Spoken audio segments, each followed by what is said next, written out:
Welcome to Classic Take, Season 2, Episode 9. The topic we will discuss today is if Moshiach will be a Republican or a Democrat.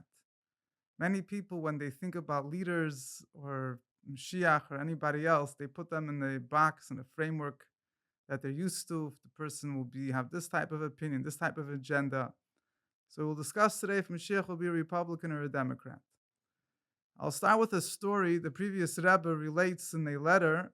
He writes a story that in Tafresh Ayin Gimel in 1913, he was once traveling on a train and there was a discussion that developed amongst different thinkers which type of rulership, which type of government or society is the one which the Torah endorses. Is it monarchy? Is it socialism? Is it communism? Right? Those were the days when there were heated debates about how the world should be run, what's the best thing for society. And this was a discussion that was taking place at the time. And some people said that the Torah believes in monarchy. Other people tried to argue the Torah believes in socialism. Other people said that the Torah supports communism. And finally, the Frierdiker Rebbe was asked at a later point to express his opinion. And the Frierdiker Rebbe said like this. Frierdiker Rebbe said that Torah, from the perspective of Torah, you're all right. In other words, every single ism, every single ideology has something good and something bad. There is a certain rule in the world that we say, Ein toiv b'loi rav, ein ra b'loi toiv. There's no good without evil, and there's no evil without good, which basically means that nothing in this world is perfect. There's always an advantage and a disadvantage in any particular ideology, any particular form of ruling the people. So this idea that there's always every good must have evil, every evil must have good, everything must be a mixture of good and evil, only applies to things that are done, that are thought of by human beings. Hashem, who created the world, who gave us the Torah. So in the Torah, the good of each individual, of every single party, of every single ism is found. The Torah has the good of everything without the disadvantage of it all. And the Frierdiker Rebbe said that even later, after the communism took over, after the communist revolution, and he was once called in 1921 to certain government office, and they asked him that he should express his opinion if Torah believes in monarchy, or Torah believes in communism, and he basically repeated the same thing that he said a number of years before, that there's good and bad in every type of system, and the Torah contains only the good aspects. So a person could always find any type of ism, any type of idea, a person could always find some source in Torah when it comes to monarchy. I mean, this is not the previous Rebbe's words, I'm just adding this on my own. When it comes to monarchy, we could look in the Torah, we find the Torah speaks about the mitzvah of appointing a king. When it comes to socialism, we have psukim of ahavta l'reacha kamecha, of loving your fellow as yourself, and so on and so forth. You could find the source for every type of ism. But every type of ism, any type of political system, the way that's in this world is run by humans, is orchestrated by humans, and therefore is never perfect. Torah is not a human initiative. Torah is a godly plan for creation. It's the blueprint of creation. As is another place, the Frierdiker Rebbe says that all rules and systems that exist in the world are all they come through life. In other words, because we live as human beings, so there's certain things that we have to put into place in order that life should run smoothly. But rules are created by humans. The Frierdiker Rebbe explains that the Torah is reverse. It's not that the laws are a result that there's human beings, so therefore the Torah gave us rules how human beings should live with each other, but it's the other way around. The rules of Torah create life. Torah preceded the world. The rules of the Torah, the world was created in order to embody the values of Torah. So Torah wasn't created merely as a means of finding the best way how human beings should live with each other. Rather, Torah's system for running the world is rooted in the purpose of creation. It preceded creation. So when we're talking about the system of Torah, Torah is a system which is a different type of a system altogether. It's a godly system which incorporates the good values of many different isms and ideologies, but it's not any of them in particular. It's a different type of system to begin with, which incorporates the good of everything. Now, when we approach Mashiach, there's to apply this concept to how we can view Mashiach. There is a interesting Gemara. The Gemara says in Masechta Sanhedrin, Tzadik Ches Amud Beis, the Gemara says that the Vei Shila, the students of Rab Shila, said that the name of Moshiach is Shila, and they brought a pasuk at Kiyavei Shiloi, which supports the notion of Mashiach's name is Shiloi. There was the students of Rabbi Yana, he said that the name of Mashiach is Yinoin, which is similar to Yana, and they brought a pasuk which says Lifnei Shemesh Yinoin Shmoi, which that pasuk references Mashiach with the name Yinoin. It was the yeshiva of Rabbi Chanina, they brought a similar pasuk for their teacher's name, Chanina. And the Maral of Miprag discusses this Gemara, and in his approach, his unique approach, the Maral asks, he doesn't understand, seemingly all of these academies, all of these students are contradicting each other. One guy is saying that the name of Mashiach is Shiloi, one is saying that the name of Mashiach is Yinoin, one is saying the name of Mashiach is Chanina. Which one is it? And he says they're all true. And what he explains is that what will be unique about Mashiach is that Mashiach will include all the qualities. Like this, throughout the generations, there were different tzaddikim. Each tzaddik embodied one quality. We have some tzaddikim, for example, they embodied the service of chesed, of kindness. Some tzaddikim embodied the service of self-refinement, which is more inner focus, which is more person serving the Eibusher between him and Hashem, not so much focused on doing kindness with others. And certain tzaddikim excelled in different types of serving the Eibusher in different qualities, different character traits. Mashiach will include all the character traits. So therefore, basically what ends up meaning is that each academy, each student, each rabbi looks at Mashiach and he's able to identify, he knows the quality that he's synonymous with, and he's able to find that quality within Mashiach himself. He looks at Mashiach as a reflection of his quality, because Mashiach has every quality. So Rab Shiloi could say that his name is Shiloi, he has the quality of Shiloi. Vei Yinoin could say that he has Vei Rabbi Yana could say that he has the quality that's reflected in the name Yinoin. Vei Rabbi Chanina could say Mashiach has the quality that's reflected in the name Chanina, and they're all true. And many more people could give many more names for Mashiach, and they're also all true. Why? Because this is the unique characteristic of Mashiach, that he will include all qualities that there exist. Now, what does that exactly mean? How is that possible? So the Rebbe explains, just to go back for a moment to the story of the previous Rebbe, the Rebbe explains in his famous Sicha Kuntres Inyanush Al Teres Chassidus regarding the essence of Chassidus. The Rebbe says that we see over here, based the Frierdiker Rebbe explained that Torah contains the qualities, every single ism, every single system, every single ideology that's out there has some inherent good core which could be traced back, which we could find the source for it in Torah. So what is Torah at the end of the day? Is Torah just something which has all good qualities? Is that what defines Torah, that it includes all the different good qualities that are out there in the world? So the Rebbe says no. The Rebbe says that Torah, the essence of Torah, is something which is beyond all these qualities. The essence of Torah is that it's one with Hashem. Torah is, we know as Raisa v'kuchabricho kul achad, Torah and Hashem are one. And therefore, just like the Eibishter is the Tachlis HaShleimus, Hashem has all the qualities, Torah also has all the good qualities in the world. But that's not what the essence of Torah is. Just like Hashem. Hashem is, there's many different verses describing Hashem with many different qualities. The essence of Hashem is beyond understanding. The essence of Hashem is a Achdus Pshut, is a simple unity. It's because Hashem is infinite, is great, so therefore automatically has all these qualities. The same thing is true about Torah. The essence of Torah, the Rebbe explains, is something which is beyond the world, something which is beyond any specific virtue, character trait, type of system. It's in essence, it's the fact that it's one with Hashem. As a result of that characteristic that it has, its essence, that it's one with Hashem, which is higher than everything, which is the ultimate existence of everything, the ultimate truth. Therefore, automatically it contains, as it becomes manifested in the spiritual worlds, in this world, it contains all different types of good qualities. But it doesn't define the essence of Torah.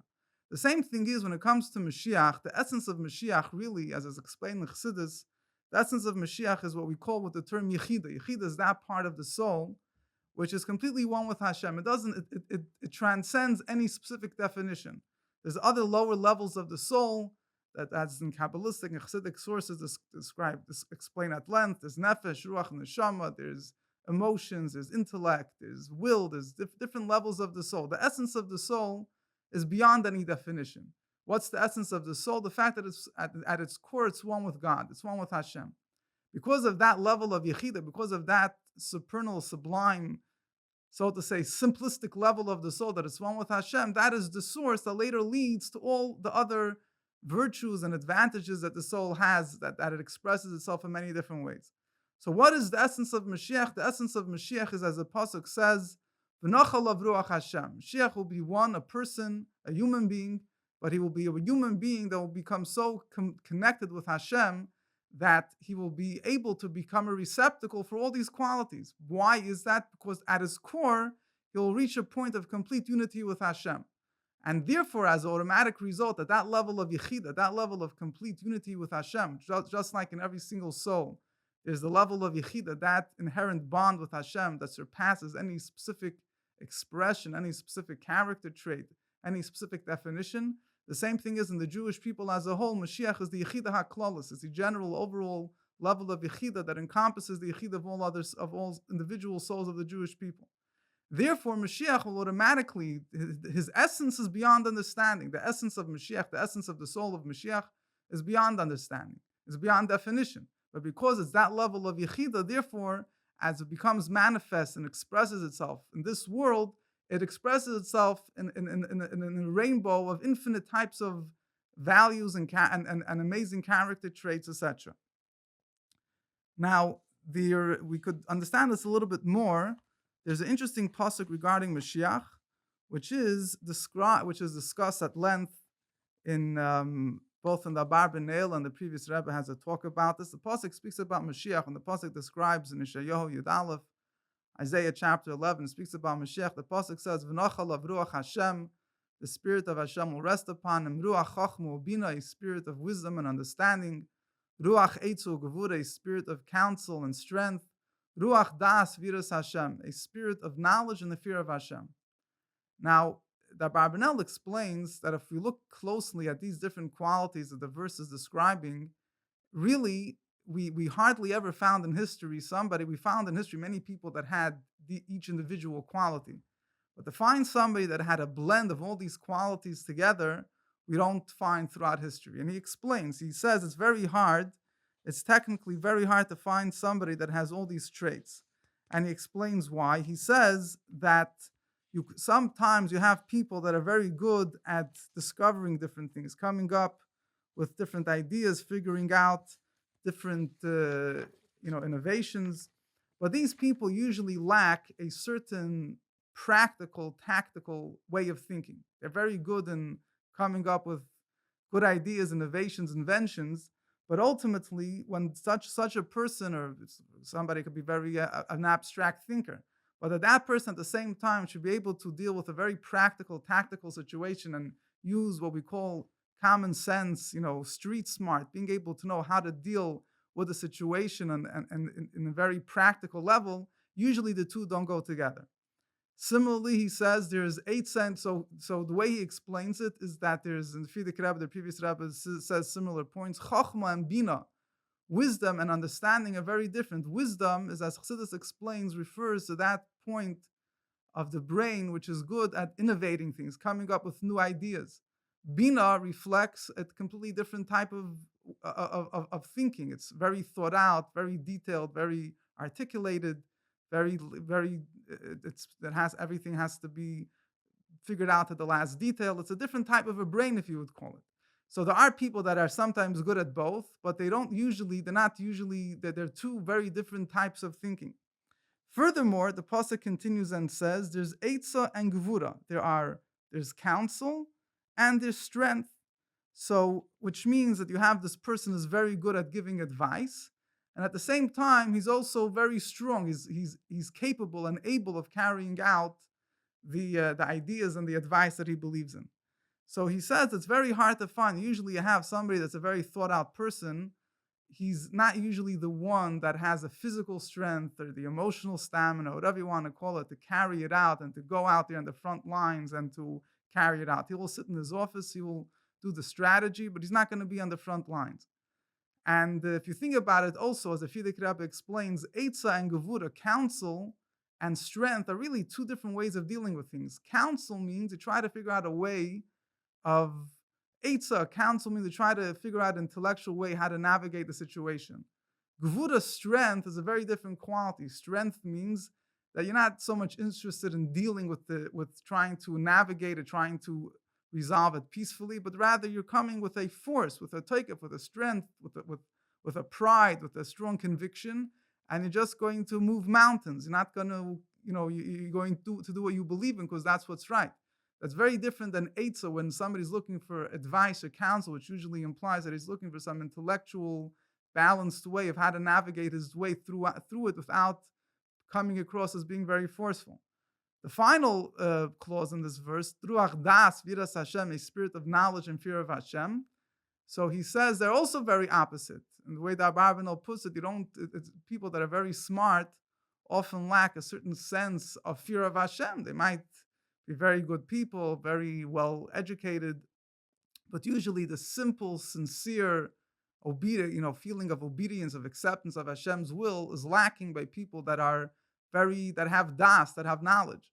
And even if it's, even the way the previous Rebbe puts it, it's even if you can have people that have both, but usually they're very two different things. Das means a person is serving Hashem out of understanding, out of conviction. Yiras Hashem, fear of Hashem, means a person is serving Hashem out of obedience, sincerity. It's not based on logic at all.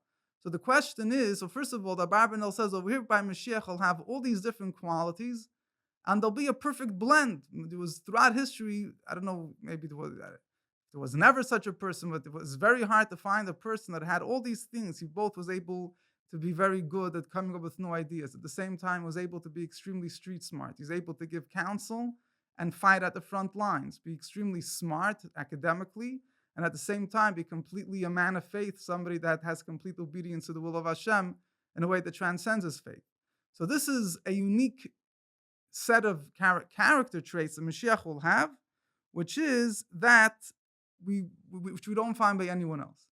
Now, the previous Rebbe explained, and the Rebbe takes it a step further. He says that this is because by Mashiach, the fact that there'll be a blend of opposites, the explanation for that is alluded to by in the beginning of the verse. The verse says, "V'nocha alav ruach Hashem," the spirit of Hashem will rest upon him.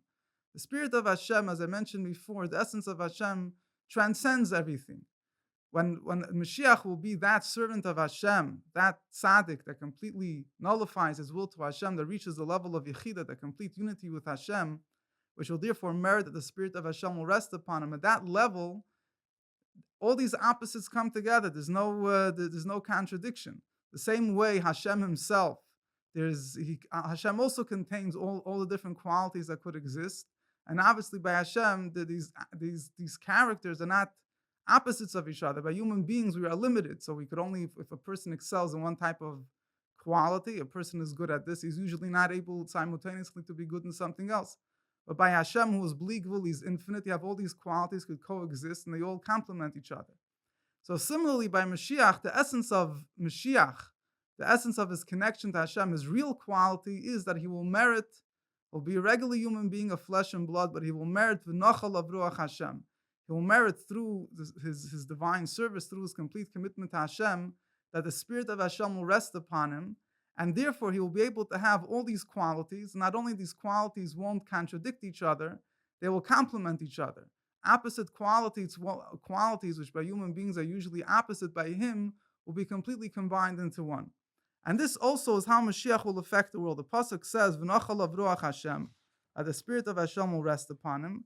And if we look at the continuation of the chapter explains not just how Mashiach himself will be so holy and wise and so on and so forth, but how he will affect the whole world. How even animals, v'gar zevim keves, that the wolf will lie with the lamb, kimala ha'aretz de'es Hashem, the earth will be filled with the knowledge of Hashem as water covers the sea.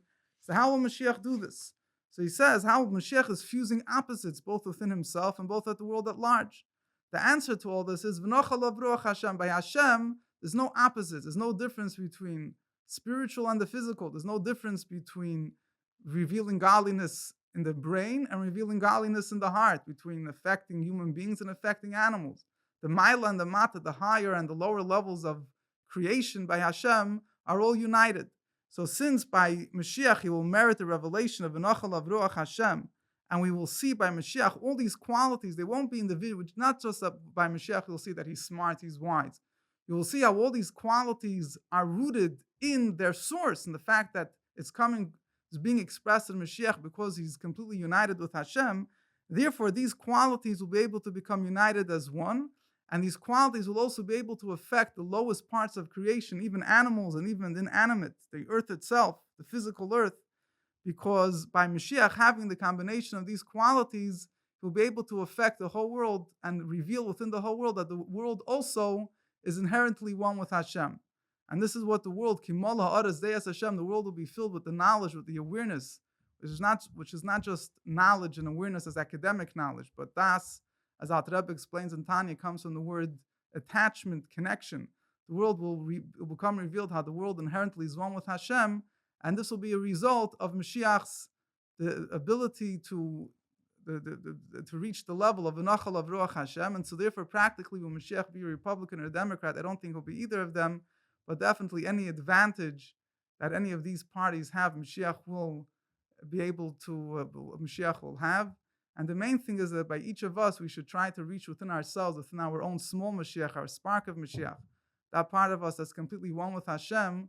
So when we touch into that, we have the ability to transcend the different and opposite qualities and fuse different character traits and put them together in the service of Hashem, and also affect other people in the same direction. May we merit the coming of Mashiach speedily nowadays. Amen.